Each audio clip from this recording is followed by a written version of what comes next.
Hello and welcome back to the channel. Now as you can see, I'm currently knee deep into the M104 Turbo to fix a small oil leak. For some reason I thought that would be a quick and easy fix so that we can finally get back to work on this. The twin supercharged 4-litre power W203.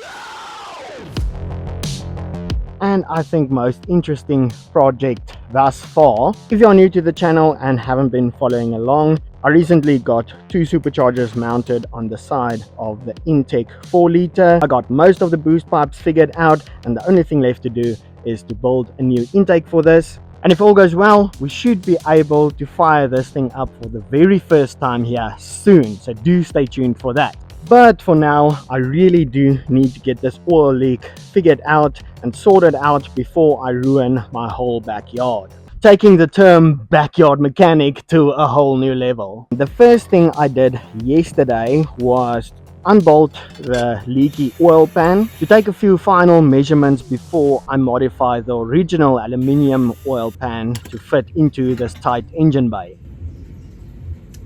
This might just work. I probably shouldn't be showing this on the internet, and I purposely didn't show it 3 years ago when I did it, but the tiny modification I had to do on the oil pump pickup looks a bit rough.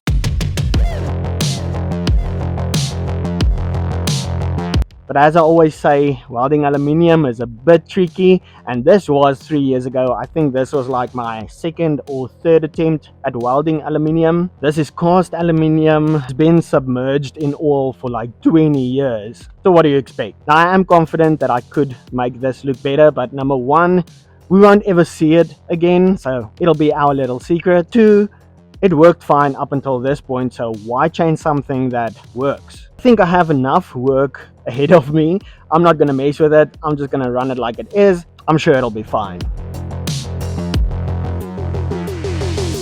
Moving on, I test fitted the cut up original oil pan, and the first thing I had to do was find a new spot to mount this extra crank sensor. The standalone ECU on the car has its own crank sensor on the side of the engine over there. Then I have this extra crank sensor for the original ECU of the car, so that we have the RPM tach working on the cluster, which I think is a really nice touch to this build. The speedo and the heat gauge and the fuel gauge also work, so that's pretty cool. Found the perfect spot for that, so I drilled a hole and got that mounted.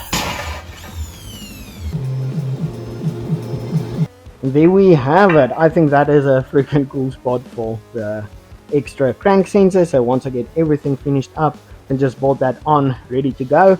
Speaking of which, I also went ahead and got all the parts I need to get this finished yesterday. So all the hardware to get the oil pan mounted on the engine. And another thing is I got these two aluminium pieces done on the lathe. So this will be the oil drain with its plug and copper washers, and then this one will be the oil drain for the turbo. So these are just little bungs I made myself. Kind of proud of that. Really enjoying the lathe and doing small projects on that, so that'll just weld on somewhere along the side, and then the oil drain will be somewhere at the bottom. I'll still figure that out. And then, as you saw in last week's video, got all the pieces ready to close this thing up. The goal is still to get the car up and running again before the end of this week. If we get a rainstorm now, I'm kind of screwed. Having the engine stand outside in the elements like this makes my anxiety go through the roof. So without further ado,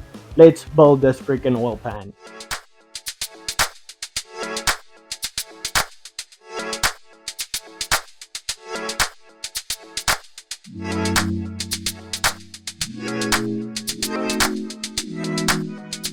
Now the plan is very straightforward, except for this first piece. I will need to add two bends to this piece to get it to the shape of the oil pan and have the least amount of gap. That'll make my life a lot easier when it comes to welding this thing, as well as having the best possible shot at getting a nice weld. I got the first bend on this piece from the one corner to the first mark that I marked out. It'll need some more fine tuning, but this is a great start.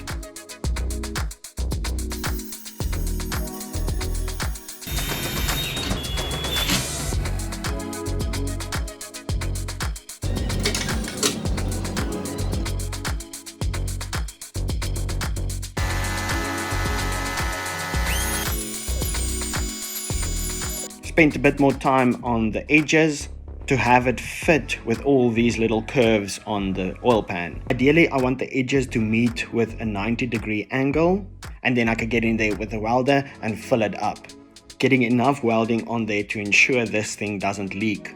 With this first piece figured out, I could clean everything up, get it in exactly the position it needs to be, and then give it a few tack welds to keep it in place.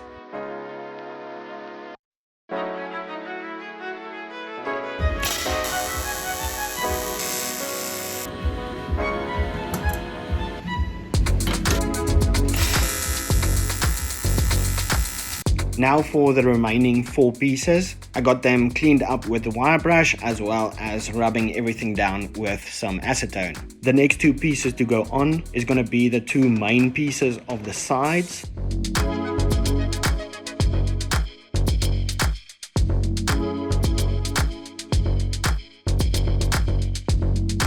You need to get a bit creative sometimes, keeping everything in place while you get a few tacks on there.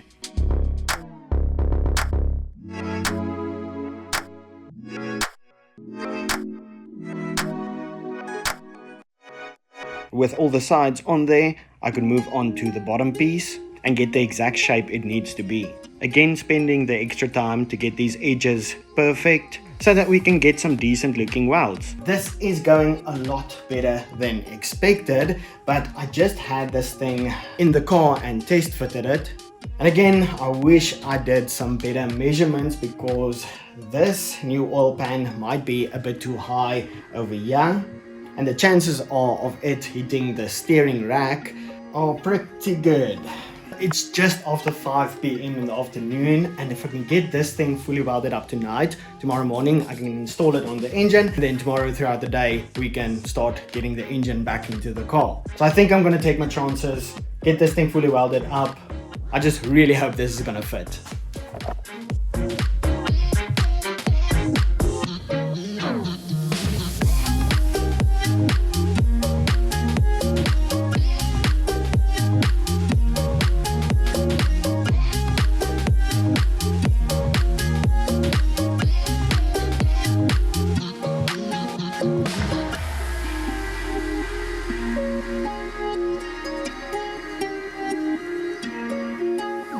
Just as I got started on this welding, I inevitably ran out of argon gas. Luckily, I already got the refill picked up, so I could just swap out the bottles and get a full bottle on the welder.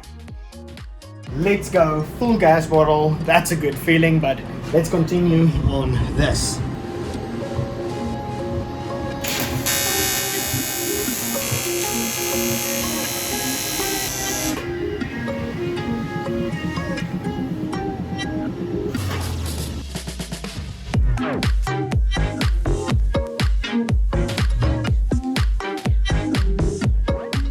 I spent about 2 hours getting this piece fully welded up, and then the next morning I could drill the holes and get these 2 bungs welded on there.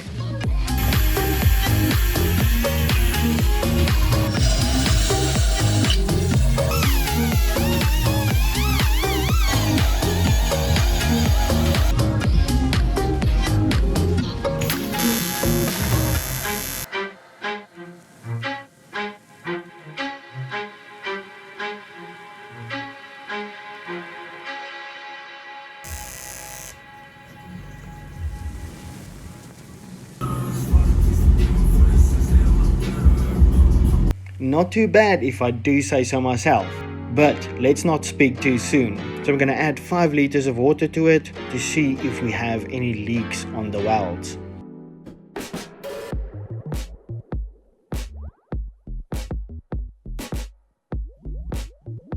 Well, I think I got it. First try. Nope, spoke too soon. Almost got lucky there, but it does have one little leak. So before I fix that, I do want to also check the capacity of it. So I went ahead and added another 2 liters. So this will basically be the oil level with 7 liters of oil in there. 7 liters should be more than enough. The old oil pan also held about 7 liters. I wanted to leave it for a little while to check and double check we don't have any leaks. So I wanted to get started on the hardware for the oil pan. These bolts I bought are a bit too long, so I wanted to mark them out and then cut them shorter, so that we have about 10 to 15 millimeters of thread going into the block, ensuring we have a good clamping force between the oil pan and the engine block. Good news, we still only have the one leak to fix. So I added some filler rod on that one spot and then proceeded to cut all these bolts shorter, making sure I don't mess up the thread because I don't want to damage the holes in the engine block. There's about 30 bolts holding the oil pan on the engine block and I want to use every single one of them. So with all that said and done, it's time to close up this engine. So I cleaned up the bottom of the engine block with some brake cleaner, as well as the oil pan itself, and then I won't be adding a gasket to this. I'll just be using a bunch of this Victor Heinz gasket maker.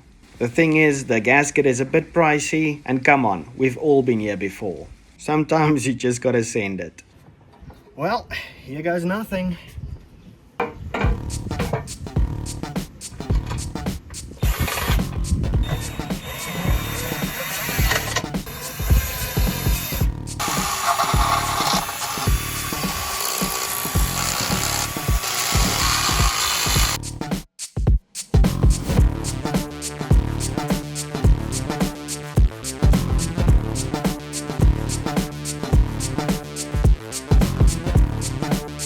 Alright, so new oil pan is on there, sealed up, ready to go. Oil drain for the turbo on there, and then that second crank pickup. Real question is, will the engine still fit in the car? Let's find out.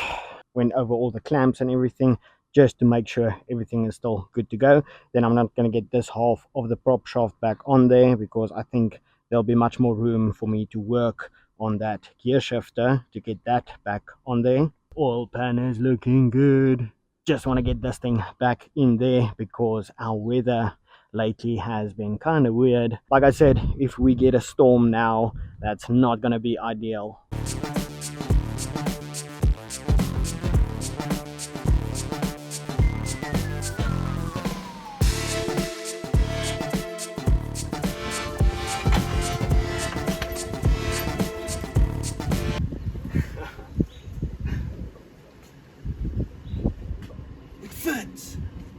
It's tight, but it fits. Let's go. Damn, does it feel good to have the engine back in the car. And what a perfect fit it is. So we ended up with about a 10mm space between the cross member and the oil pan, so that is perfect. So in total, the engine was out of the car for about 2 weeks. I got it back in there just in time. After getting the engine back in there, as I was connecting up the shifter underneath the car, we actually got that rainstorm the very same evening.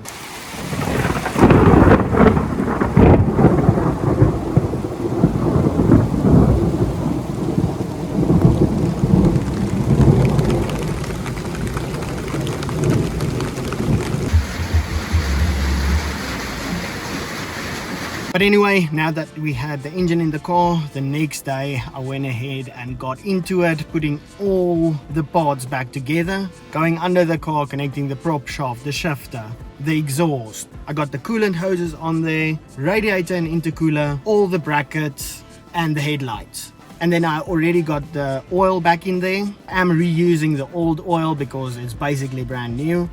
Here we go, fluids going in.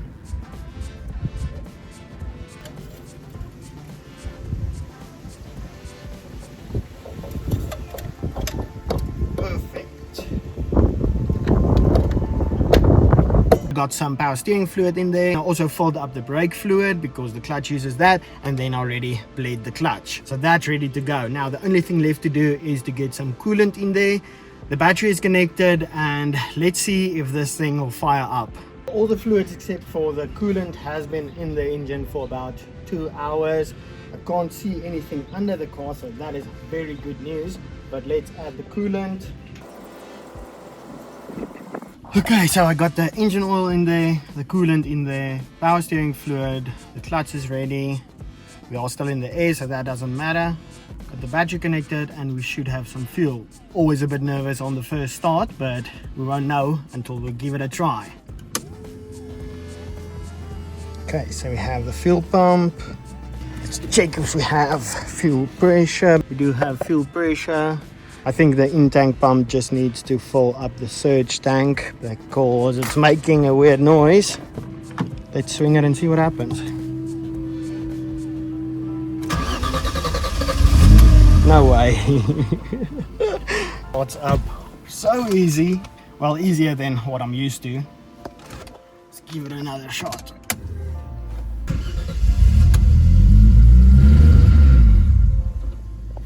Let's just check for leaks, because something sounded a bit funny now. Okay, there's no leaks. Let's just check over.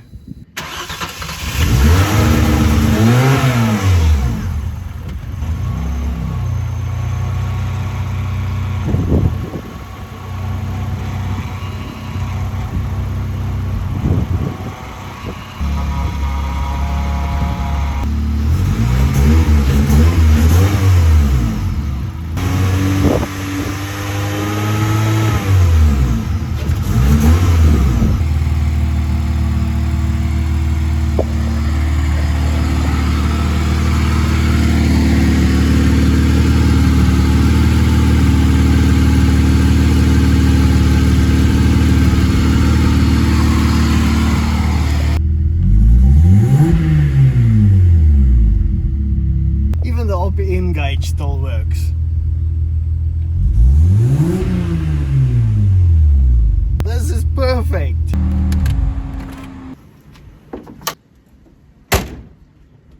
I'm gonna go ahead and call that a great success. So I had the car idling, I got it up to temperature, the fan kicked on, the battery is charging, everything is exactly the way it used to be without the oil leak. Finally, after 3 years, the oil leak is fixed. Not a very fun job, but this is just something I had to do. But I think for now I'll be done with the M104 for a little while until I get some new tires for it. I want to refurbish or repaint those wheels, and then I also want to do some paint correction or something on the car. I'm still deciding exactly what I'm going to do about that, but I think next video we'll get back to work on the twin supercharger setup next door. Really excited about that, and I hope you guys are too. So I'll see you then. Peace.